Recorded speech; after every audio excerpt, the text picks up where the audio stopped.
निकलकर सामने आ रही है।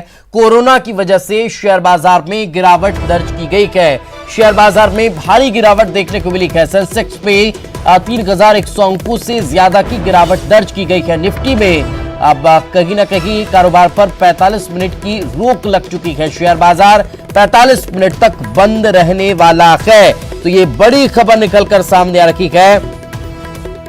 आपको बता दें कि कोरोना वायरस की वजह से भारतीय शेयर बाजार और ज्यादा गिरता नजर आ रहा है।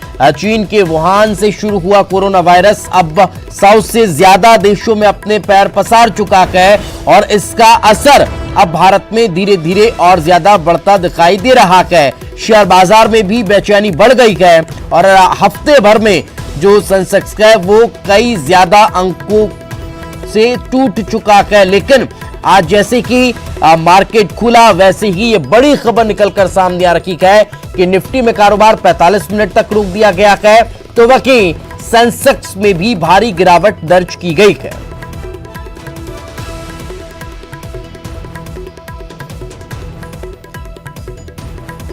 तो ये बड़ी खबर निकलकर सामने आ रही है। शेयर बाजार में भारी गिरावट दर्ज की गई है। आपको बता दें कि निवेशकों के तरफ से भी अब इस पर असर पड़ता दिखाई दे रहा है। कोरोना की वजह से शेयर बाजार में कमी देखने को मिल रही है। WHO ने कोरोना वायरस को महामारी घोषित कर दिया है। सभी देशों ने अपने अंतर्राष्ट्रीय सीमा बंद करनी शुरू कर दी है। भारत ने कोरोना वायरस के मद्देनजर विदेश से आने वाले लोगों का वीजा 15 अप्रैल तक के लिए सस्पेंड कर दिया है। इस प्रतिबंध से राजनयिकों, अधिकारियों, संयुक्त राष्ट्र संघ और अंतर्राष्ट्रीय संगठनों के कर्मचारियों को जरूर छूट मिलेगी। फ्रांस, जर्मनी और स्पेन के नागरिकों को नियमित और ई वीजा पर रोक लगा दी गई है। और वहीं अमेरिकी राष्ट्रपति डोनाल्ड ट्रंप के कोरोना वायरस के बढ़ते प्रकोप के चलते 1 महीने के लिए ब्रिटेन को छोड़कर बाकी यूरोप से लोगों के अमेरिका आने पर प्रतिबंध लगा दिया गया है। इससे दुनिया भर में चिंताएं बढ़ गई है और यही एक मुख्य वजह मानी जा रही है कि शेयर बाजार, करेंसी मार्केट, जो बॉन्ड मार्केट है उसमें भी गिरावट दर्ज की गई है। तो और ज्यादा जानकारी के साथ हमारे सहयोगी अनिल हमारे साथ जुड़ चुके हैं। अनिल, शेयर बाजार में भारी गिरावट, निफ्टी में तकरीबन 45 मिनट तक कारोबार बंद, क्या मुख्य वजह? जी, मैं आपको बताना चाहूंगा, जब से विश्व स्वास्थ्य संगठन ने कोरोना वायरस को लेकर महामारी घोषित किया है तब से निवेशकों में हाहाकार मचा हुआ है। निवेशक जबरदस्त बिकवाली करने में लग गए हैं, अपना पैसा निकाल रहे हैं, जिसकी वजह से शेयर बाजार औंधे मुंह गिर रहा है। और आज भी शेयर बाजार जब से खुला 1300 अंकों की गिरावट के साथ खुला और वो एक बड़ा सुनामी कहा जा सकता है, खासकर स्ट्रीट दलाल में, और करीब 3200 ज्यादा अंकों की गिरावट के साथ कारोबार कर रहा है। और वहीं निफ्टी भी 9,000 से नीचे पहुंच गया है और करीब 966 अंकों की गिरावट के साथ वो कारोबार कर रहा है। जहां तक सेंसेक्स की बात करें, सेंसेक्स 31,000 से नीचे पहुंच गया है, यानी 29,000 कुछ अंकों के साथ कारोबार कर रहा है। और डॉलर के मुकाबले रुपया भी बात करें, वो भी लगातार कमजोर होता जा रहा है। यानी किसी भी वस्तु को हम खरीदने के लिए, आयात करने के लिए हम डॉलर से भुगतान करते हैं, तो अब हमें ज्यादा भुगतान करना होगा क्योंकि हम निर्यात कम और आयात ज्यादा करते हैं। तो ऐसे में देश की अर्थव्यवस्था पर इसकी सीधी और सबसे ज्यादा असर देखने को मिलेगा। जी अनिल, एक बड़ा सवाल यहां पर ये कि जिस तरह से शेयर बाजार, करेंसी मार्केट और बॉन्ड मार्केट में तेजी से गिरावट दर्ज की जा रही है, इसका सीधा सीधा असर निवेशकों पर पड़ रहा है। क्या करोड़ों का नुकसान, करोड़ों रुपए निवेशकों के डूबते नजर आ रहे हैं? करोड़ रुपए जो है निवेशकों के स्वाहा हो गए हैं। लाखों करोड़ रुपए जो निवेशक इन्वेस्ट करते हैं, खासकर शेयर मार्केट में, वो उनका काफी बड़ा नुकसान हुआ है। कल भी हमने देखा कि 8-9% के करीब जो है वो शेयर मार्केट गिरा था और आज भी शुरुआत के 45 मिनट में ही करीब 9 से 10% तक शेयर बाजार में गिरावट देखने को मिला। यानी करीब अगर इसको रुपए में आंका जाए तो 10 लाख करोड़ रुपए से ज्यादा का नुकसान निवेशकों का हुआ है। और न सिर्फ भारत बल्कि दूसरे देशों में भी जो शेयर बाजार हैं, चाहे वो जापान हो, अमेरिका हो, इंग्लैंड हो, तमाम ऐसे शेयर बाजार हैं जहाँ पे उनकी गिरावट देखने को मिल रही है, चाहे चीन हो।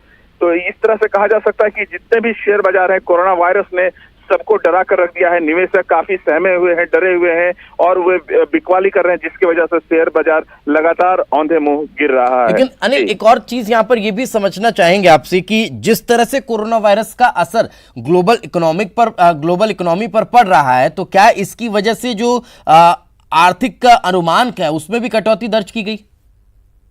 पर जो ग्लोबल जीडीपी है, जिस तरह से अनुमान लगाया गया था, उसमें कहीं ना कहीं एक बड़ी कटौती देखने को मिलेगी। जब ये वित्त वर्ष का आएगा, जो 2019-20 के वित्त वर्ष का अनुमान जो लगाया गया था, जब वो उसका अनुमान आएगा, तो उसमें देखिए हम सब देख पाएंगे कि करीब 1 से 1.5% की जो जीडीपी है वो डाउन हो जाएगा, क्योंकि हम सभी जानते हैं कि चीन से ही ये कोरोना वायरस आया और चीन मैन्युफैक्चरिंग सेक्टर में काफी विश्व स्तर पर उसका यूनिट्स हैं और उसके गतिविधियां चलती है। तो ऐसे में एक बड़ा पैनिक स्थिति हुई है और उसका जो कहीं ना कहीं जो आर्थिक गतिविधि है और उसके परिणाम जो आएंगे वो काफी भयंकर होंगे, क्योंकि अब ये ना सिर्फ चीन तक रह गया है, इटली है, ईरान है, अमेरिका है, भारत है, तमाम ऐसे देश हैं जो कोरोना वायरस अपना पांव पसारता जा रहा है और वहां की अर्थव्यवस्था है वहां उसको पंगु करता जा रहा है।